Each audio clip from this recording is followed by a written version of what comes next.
Okay, guys, so let's talk about part two of visualization and manifestation. So I want to share a story with you because I was asked this too. I'm a stage 4 cancer survivor, and really how visualization and manifesting myself in my son's future is what really saved me. And I want to share that with you guys because as a cancer patient, as a survivor, I was given very little chance when I was diagnosed with stage 4 cancer in 2011. I was given 6 months to live, and there was no hope because there was no treatment for me.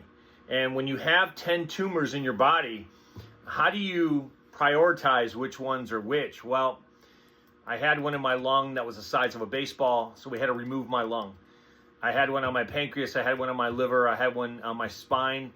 We had to take these off, right, through operations. So I was very fortunate through operations that we were able to remove a lot of tumors in surgery. And because I was relatively young, I was in my 40s, I was able to withstand a 15-hour operation.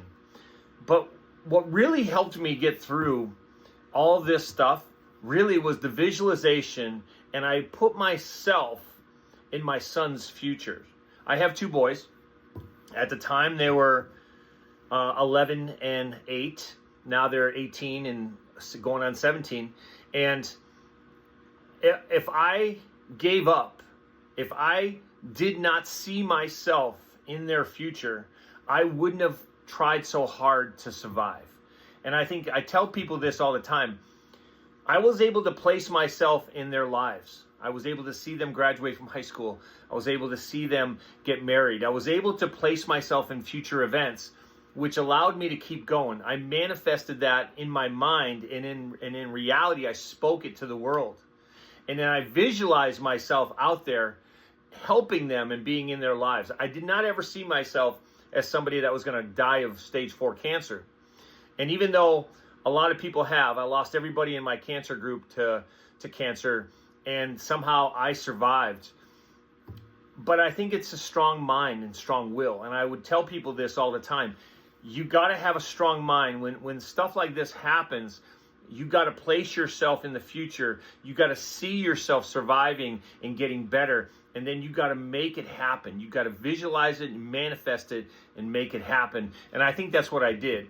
So I wanted to give you a second part to this, because how we use it in sports is totally different. But is it really different when we talk about everyday life, when we talk about stuff like cancer? I know that without medication, chemotherapy, radiation, operations, I wouldn't be here today. So I didn't visualize it away. But what I did do was I gave myself a fighting chance mentally to go through all the pain that I went through so I could be here for my sons today, and I could speak to you today. So I hope this helps. And again, if you're ever struggling, if you ever have an addiction, or you have cancer, or you need to talk to somebody, get help, okay? But have a strong mind and you'll get through it.